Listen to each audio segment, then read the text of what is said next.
Hindi na nga bago sa atin yung makakuha ng ganitong malalaking booking mga paps at makatanggap ng malaking tip at hindi nga rin mawawala yung magantay ng matagal para sa order ng ating customer. Pero ayos nga lang yun dahil nangako naman si ma'am na magdadagdag. Ang kaso nga lang iba yung inaasahan mo sa totoong nangyari na kung saan nga ilan nga lang yan sa mga nangyari sa biyahe natin na to. Kaya tara mga paps, samahan niyo ako at ikwento ko sa inyo. Alas 10 nga ng umaga nang magsimula tayong marangkada sa biyahe at sa mga oras na to ay meron na tayong first booking na kung saan ay pupuntahan natin. Antipolo to Holy Spirit, regular booking lang mga paps at yung dadalhin natin ay maliit lang na pouch. After nga natin dito ay nakakuha din naman tayo ng kasabay. Pagkain nga ito mga paps, medyo mainit-init pa nga. Pagkaramdam ko ay bagong luto nga lang to. At pagkatapos nga natin dito ay swerte naman nakakuha pa tayo ng isa pang kasabay. Pagkain nga din yung pipick upin natin dito mga paps. Papunta nga pala ng Diliman yung pangalawa nating booking. At itong pangatlo, sa Antipolo lang din mga paps sa may Marikina na kung saan nga ay sakto madadaanan natin sa mga booking na dala natin. Bali priority booking nga pala to na may pamasahing 108 pesos pero yung binigay sa atin ni ma'am ay 120 na mga paps. Kaya pagkatapos natin dito ay umarihan na tayo para i-deliver dahil tatlo na yung dala natin. At yung first drop off nga natin ay yung pagkain, yung Antipolo lang. Dito ay inabot lang natin kaysa rin pagkain at umalis na rin tayo para i-deliver yung pangalawang booking, yung papunta dito sa Diliman. Dito inantay lang natin si ma'am palabas na raw at paglabas ni ma'am ay inabot na rin natin yung pagkain. 180 nga yung pamasahin na ito mga paps. Pinayaran tayo ni ma'am through Gcash at pagkatapos nga natin dito ay sinunod na natin yung pangatlong booking mga paps na kung saan ay medyo dili na nga tayo. Pagkatapos nga natin matawagan ay inaantay na lang natin dito si ma'am. Dito nga inabot agad sa akin ni ma'am yung bayad at nung akmang susuklian ko na nga sana hindi na si ma'am pumayat na kung saan ay sinabi niya, kuya wag na, okay na yan. Kung makikita nyo nga ay 200 pesos yung inabot sa akin ni ma'am mga paps na dapat sana ay 118 pesos lang. Kaya nagulat talaga ako mga paps. Ang laking bagay nito para sa aming mga rider at mula nga sa pwesto na to ay hindi na nga tayo umalis na kung saan ay dito na rin tayo nakakuha ng susunod na booking. Lechon baka nga yung pipick upin natin dito mga paps. Kaya nga lang ay medyo natagalan tayo dito dahil yung order nga na pipick upin natin ay hindi pa nga ready mga paps. Hindi buong lechon baka mga paps ha, yung naka-slice na. At yung pag-aantay natin dito ay okay nga lang yun mga paps dahil nangako naman si ma'am na magdadagdag sa pamasahe. Matapos nga halos 10 minuto ay nakuha rin naman natin mga paps. Malapit nga lang yung booking na to, Holy Spirit, pasong Tamulang mga paps. At pagka-deliver nga natin dito ay dismayado tayo sa nangyari. Dito ay na-drop na nga pala natin yung item mga paps. Literal na expectation versus reality dahil yung 82 pesos na pamasahe ginawa lang 100 mga paps. Hindi nga sulit sa pag-aantay natin pero ganun talaga mga paps, wala tayong magagawa doon. Makakabawi din naman tayo sa mga susunod nating mababait na customer at may nakuha na nga rin pala tayong booking dyan mga paps na pupuntahan natin na kung saan ay nandito na nga tayo dahil hindi rin naman kalayuan to. Pagkatapos nga natin tawagan si ma'am, eto tinaantay na lang natin. Isang eco bag nga yung dadalhin natin mga paps. Okay lang naman dahil kasyang-kasya naman siya dito sa lalabag at hindi rin naman siya ganun kabigat na kung makikita nyo ay basic nga lang dito kay ma'am. Pasong Tamo to bahay Toro nga lang yung booking na to mga paps. Naka priority booking kaya i-deliver agad natin to dahil hindi na natin to masasabayan. Malapit lang naman to mga paps na kung saan ay nakarating din naman agad tayo. Kaya eto at iaabot na rin natin kay sir. 119 nga lang yung pamasahin na ito mga paps at yung inabot ni sir ay 120.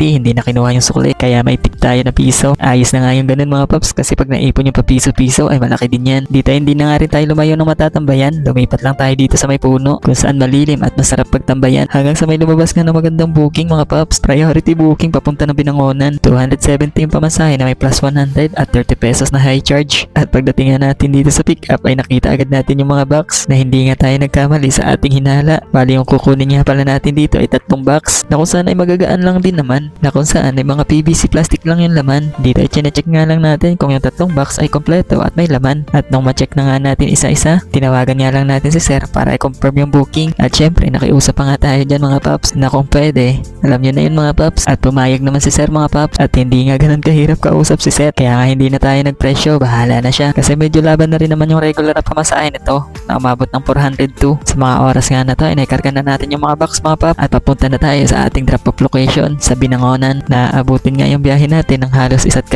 oras at matapos nga yung oras na yon, eto nakarating na tayo. Dito ay magbabaklas nga lang tayo ng tali mga paps at na ma-unload nga natin lahat ay binayaran na rin tayo ni sir. Online payment nga rin tayo binayaran dyan ni sir mga paps na kung saan ay binigyan tayo ng 480 lahat-lahat na dapat sana ay 402 lang yung nasa app para nga sa 1 oras at kalahating biyahe. Masasabi ko nga sulit to mga paps dahil nga hapon na mga paps hindi na nga rin tayo lumayo na kung saan malapitan na lang yung kinuha nating mga booking kagaya nitong nakuha natin na binangonan lang din. Halo-halo nga yung kukunin natin dito mga paps at kinuha na natin dito sa loob at para nga hindi matapon sa loob ng box dito na lang natin nilagay sa harap at yung deliver natin dito ay doon sa subdivision kung saan tayo last na nag-drop. Nadala natin na 3 box at dahil nga priority at malapit lang din naman to mga paps, eto nakarating na agad tayo na hindi ko na nga na-videohan yung pag-receive ni ma'am at yung video na to kung kailan paalis na tayo. 80 pesos nga lang yung pamasahe nun mga paps. Binigyan binigyan tayo ng 100 pesos ni ma'am. Kaya may tip tayo doon na 20 pesos. Nagagandahan nga ako sa view ng subdivision nito mga paps, na yung mga bakanting lote ay tinubuan ng damo na ang akala mo ay malawak na pala yan. Sumabay pa nga yung magandang panahon na nagpaganda talaga sa kapaligiran. At ito nga yung sumunod nating booking. Binangonan